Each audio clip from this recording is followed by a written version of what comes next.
Good morning 10th class, how are you? I hope you fine.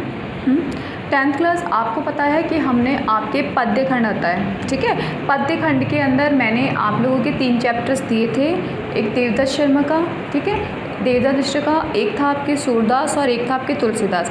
हमारे वो तीनों chapters complete हो चुके हैं। बच्चों, आप लोगों के तीनों चैप्टर्स ना कि कंप्लीट हुए हैं बल्कि उसके क्वेश्चन आंसर्स भी करवा दिए गए हैं। जिन बच्चों ने अभी तक उनकी सैप्रसंग व्याख्या और चैप्टर्स कंप्लीट नहीं किए हैं, उन सभी बच्चों से मेरी रिक्वेस्ट है कि उन सब बच्चे प्लीज़ अपनी नोटबुक के अंदर आप लोग वर्क कंप्लीट कर लें। बच्चों, इसमें मेरा लॉस नहीं है, इसमें लॉस आप लोगों का होगा। ओके, चलिए आज हम लोग स्टार्ट करेंगे आपके क्षितिज भाग 2 में चैप्टर नंबर 10 दिया गया था, नेताजी का चश्मा। रिमेंबर ना, नेताजी का चश्मा। कौन सा चैप्टर स्टार्ट होगा आपके? नेताजी का चश्मा, ठीक है। देखिए,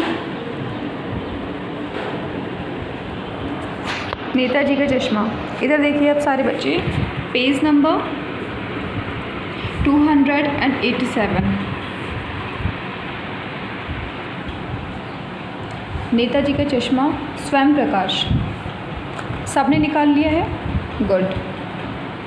लेखक परिचय देखेंगे अब हम इसमें। स्वयं प्रकाश एक सुप्रसिद्ध कहानीकार है। इनका जीवन परिचय देखो पहले।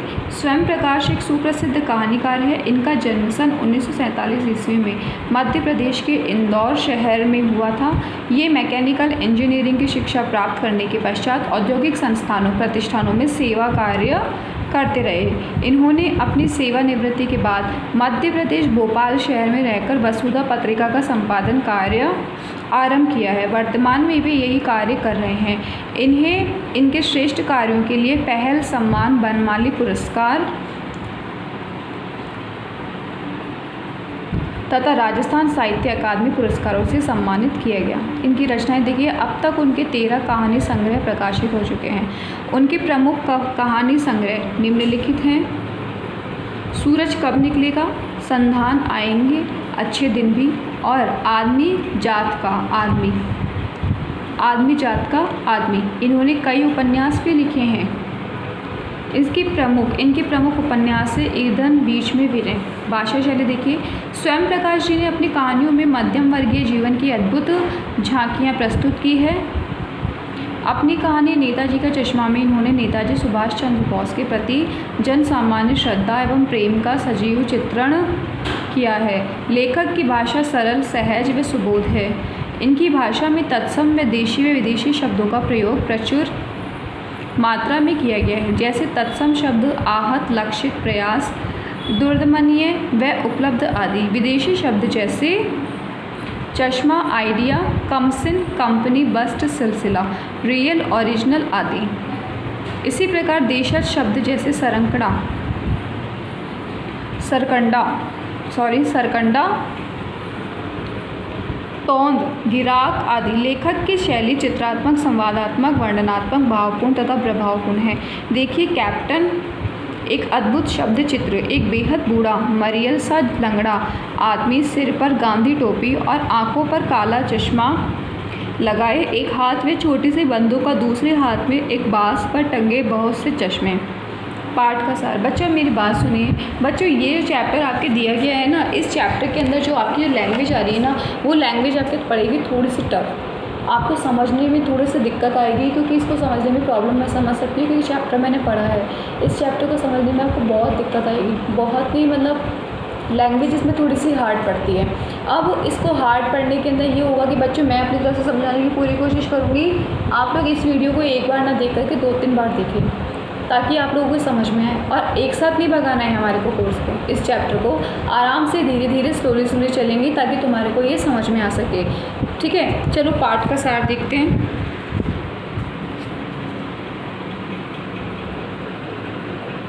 पाठ का सार। सीमाओं से घिरा होने से ही कोई भूभाग देश नहीं बन जाता। देश उसमें रहने वाले नागरिकों, पशु पक्षियों, नदियों, पहाड़ों तथा वनस्पति के योग से बनता है। इन सब से प्रेम करना और इन सब की समृद्धि और उन्नति के लिए प्रयास करना ही देशभक्ति है। नेताजी का चश्मा शीर्षक कहानी कैप्टन चश्मे वाले के माध्यम से देश के करोड़ों नागरिकों द्वारा देश के निर्माण में अपने तरीके से किए गए योगदान को प्रकट करती है। हालदार साहब कंपनी के काम से प्राय उस कस्बे से गुजरते थे। वहाँ पान की दुकान से पान भी खाते थे। कस्बे के बाजार में मुख्य चौराहे पर नेताजी सुभाष चंद्र बोस की संगमरमर की कमर तक की 2 फीट ऊंची मूर्ति बस्ट लगी थी। मूर्ति सुंदर थी, परंतु नेताजी की आंखों पर चश्मा संगमरमर का नहीं था। चश्मे का काला चौड़ा फ्रेम मूर्ति की आंखों पर लगा दिया गया था। हालदार साहब जब दूसरी बार वहां से गुजरे तो यह देखकर हैरान हुए कि नेताजी का चश्मा बदला हुआ था। अब उन्होंने काले मोटे चौकोर फ्रेम के स्थान पर तार के फ्रेम का गोल चश्मा पहना था। बार बार चश्मा बदला होने और उन्होंने पान वाले से इसका कारण पूछा तो पान वाले ने बताया कि कैप्टन नामक चश्मे वाला यह काम करता है। जब कोई ग्राहक नेताजी जैसा चश्मा मांगता है तो वह नेताजी का चश्मा उतार कर उसे दे देता है और नेताजी की मूर्ति पर दूसरा चश्मा लगा देता है।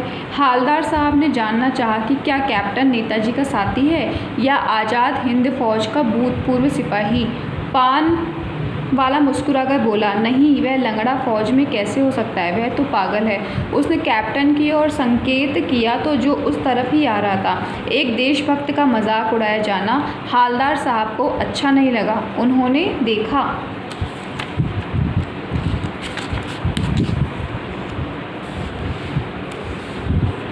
कि कैप्टन एक बूढ़ा और मरियल सा आदमी था। सिर पर गांधी टोपी और आंखों पर काला चश्मा लगाया था। उसके एक हाथ में एक छोटी सी संदूकची थी, दूसरे हाथ में एक बांस था जिस पर बहुत से चश्मे टंगे थे। वह फेरी लगाकर चश्मे बेचता था। 2 साल तक जब भी हालदार साहब वहाँ से गुजरे उन्होंने नेताजी के चश्मे को बदला हुआ पाया। एक दिन हालदार साहब जब वहाँ से गुजरे तो उन्होंने यह देखकर आश्चर्य हुआ कि नेताजी की मूर्ति की आंखों पर कोई चश्मा नहीं लगा था। पान की दुकान और अन्य दुकानें भी बंद थी। बाद में पान वाले से पता चला कि कैप्टन की मृत्यु हो गई थी। इस घटना के 15 दिन बाद हालदार साहब जीप लेकर उधर से गुजर रहे थे। उन्होंने ड्राइवर से कहा कि वह जीप चौराहे पर न रुके, वह पान कहीं और खा लेंगे। वह बिना चश्मे के नेताजी को देखना नहीं चाहते थे, परंतु चौराहे पर पहुंचते ही उन्होंने ड्राइवर से गाड़ी रोकने को कहा और जीप के रुकते ही कूदकर तेज कदमों से मूर्ति के सामने पहुंचे और अटेंशन में खड़े हो गए। मूर्ति की आंखों पर किसी ने सरकंडे से बना चश्मा लगा दिया था। यह देखकर भावुकता के कारण हालदार साहब की आंखें भर आई।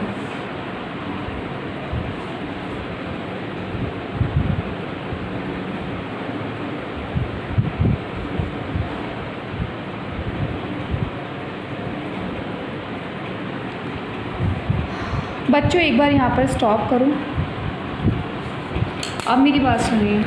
एक छोटी सी स्टोरी कल के अंदर आपको ये चीज़ समझाई गई है कि भाई सीमाओं से घिरे होने से कोई भूभाग देश नहीं बन जाता। मैं दोबारा से रिपीट कर रही हूँ, सारे बच्चे ध्यान से सुनेंगे। उस देश उसमें रहने वाले नागरिकों, पशु पक्षियों, नदी, पहाड़ों, वनस्पति के योग से बनता है। इन सब से प्रेम करना और इन सब की समृद्धि और उन्नति के लिए प्रयास करना ये देशभक्ति है। नेताजी का चश्मा शीर्षक कहानी कैप्टन चश्मे वाले के माध्यम से देश के करोड़ों नागरिकों द्वारा देश के निर्माण में अपने तरीके से किए गए योगदान को प्रकट करती है। हालदार साहब कंपनी के काम से प्राय उस कस्बे से गुजरते थे। वहाँ पान की दुकान से पान भी खाते थे। कस्बे के बाजार में मुख्य चौराहे पर नेताजी सुभाष चंद्र बोस के संगमरमर की कमर तक की 2 फीट ऊंची मूर्ति बस्ट लगी थी। मूर्ति सुंदर थी, परंतु नेताजी की आंखों पर चश्मा संगमरमर का नहीं था। चश्मे का काला चौड़ा फ्रेम मूर्ति की आंखों पर लगा दिया गया था। हालदार साहब जब दूसरी बार वहां से गुजरे तो यह देखकर हैरान हुए कि नेताजी का चश्मा बदला हुआ था। अब उन्होंने काले मोटे और चौकोर फ्रेम के स्थान पर तार के फ्रेम का गोल चश्मा पहना था। बार बार चश्मा बदला होने पर उन्होंने पान वाले से इसका कारण पूछा तो पान वाले ने बताया कि कैप्टन नामक चश्मे वाला यह काम करता है। जब कोई ग्राहक नेताजी जैसा चश्मा मांगता है तो वह नेताजी का चश्मा उतार कर उसे दे देता है और नेताजी की मूर्ति पर दूसरा चश्मा लगा देता है। हालदार साहब ने जानना चाहा क्या कैप्टन नेताजी का साथी है या आज़ाद हिंद फौज का कोई भूतपूर्व सिपाही है।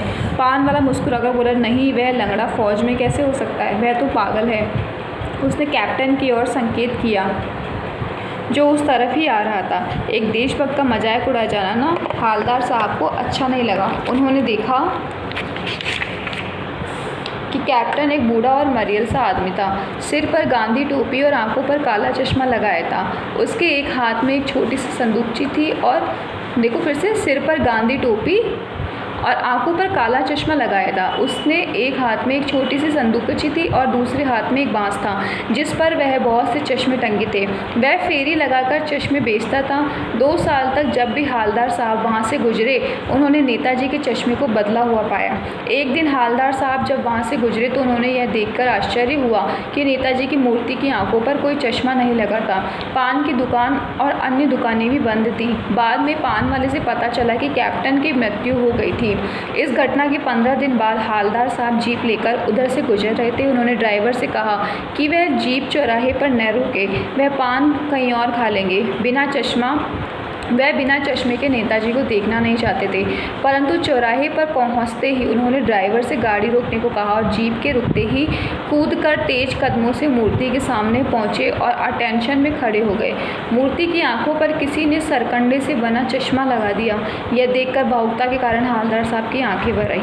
बच्चों, इसके अंदर क्या बताया गया आपको इस चैप्टर के अंदर कि हालदार साहब होते हैं। हालदार साहब जो होते हैं ना, वो हमेशा देखते हैं कि नेताजी की आंखों के ऊपर हमेशा रोज़ रोज़ तरह तरह के चश्मे लगे हुए देखते हैं। वो पान वाले से पूछते हैं कि भाई ये क्या बात है, ये क्या है। बोले कि ये चश्मे वाला है, ठीक है, गांधी टोपी पहनता है, लंगड़ा है, ये चश्मा क्या करता है, हर कोई इससे चश्मा मांगता है ना कि नेताजी की जैसे चश्मा चाहिए, तो नेताजी का चश्मा उतार करके उनको दे देता है और नेताजी की आंखों पर दूसरा चश्मा लगा देता है। तो उनसे पूछे कि ये नेताजी का कोई साथी था या फिर आज़ाद हिंद फौज का कोई सिपाही है जो उनके साथ खड़ा था, जो नेताजी के पास ही बैठा रहता है, नेताजी की मूर्ति के नीचे ही खड़ा रहता है। तो सबने ऐसे कहा कि भाई ये कोई लंगड़ा आदमी है, ये क्या फ़ौज के अंदर इकट्ठा होगा, ये क्या फ़ौज में खड़ा होगा। तो हालदार साहब को बुरा लगा कि भाई इस कैप्टन का ऐसे मजाक क्यों उड़ाया जा रहा है, ठीक है, कि उनको देश के सिपाही का ऐसे मजाक उड़ाया जा रहा है। कुछ दिनों बाद जब वहाँ से वो गुजरे तो उन्होंने देखा कि भाई वहाँ पे सन्नाटा छाया हुआ है और नेताजी की आंखों पे कोई चश्मा भी नहीं है। तो सबने पूछा, बोले कहाँ है, बोले उस लंगड़ा आदमी, बोले उस हालदार साहब, उस कैप्टन की तो मृत्यु हो गई, 15 दिन गुजर गए, इसलिए कुछ नहीं है। फिर वो बोले क्या नाम से कि ना उधर से उस रास्ते की तरफ से उन्होंने गुजरना ही क्या किया, मुनासिब नहीं समझा। उन्होंने से कह दिया कि भाई मेरे को ये क्या नाम से ना ये जगह ही अच्छी नहीं लगती, अब मुझे तो अब ये जगह ही मुनासिब नहीं लगती, तो मैं क्या करूँ कि क्या करूँ क्या। बोले कि भाई जगह मुनासिब नहीं लगती, क्या, क्योंकि मुझे ना नेताजी को बिना चश्मे के देखना अच्छा नहीं लगता, ठीक है। नेताजी सुभाष चंद्र बोस की बात हो रही है यहाँ पे। तो वो बोले कि भाई मुझे अगर ये सब अच्छा नहीं लगता तो क्या करेंगे ना, से तुम रास्ता में रोको ही मत यहाँ पे, मैं तो पान में किसी और दुकान पे खा लूँगा। लेकिन फिर उन्होंने हालदार साहब ने खुद ने वहाँ गाड़ी रुकवा ली और उठक कर फटाफट जा कर के देखे कि नेताजी की आँखों पर क्या था। नेताजी की आँखों पर किसी ने, नेताजी की मूर्ति के ऊपर उनकी आंखों पे किसी ने सरकंडे से बना चश्मा लगा दिया। बच्चों, सरकंडी का मतलब समझते हैं आप?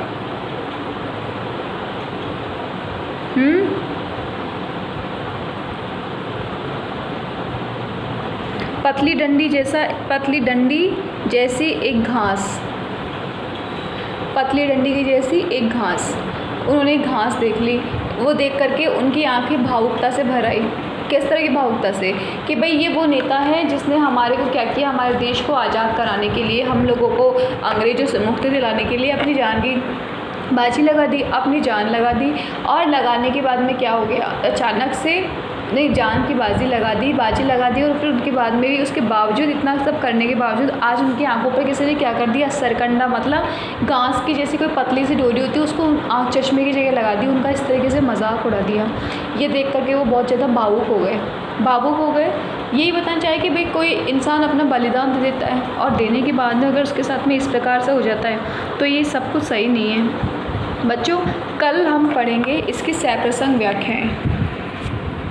समझ में आया? तुम्हारे को एकदम से समझ में नहीं आएगा। हम लोग ये चैप्टर की जो व्याख्याएं दे रखी है ना आपको, देखो इधर, सप्रसंग व्याख्याएं एवं अर्थ ग्रहण संबंधी प्रश्नोत्तर, कल हम यहाँ से पढ़ेंगे ताकि तुम्हारे को ये चैप्टर कम्प्लीटली समझ में आए। आज के लिए सिर्फ इतना ही। बच्चों, जितना मैंने समझाने की कोशिश की है, जितना आप लोगों को पढ़ाने की कोशिश करिए, प्लीज़ आप लोगों से एक बार दोबारा रिपीट करना।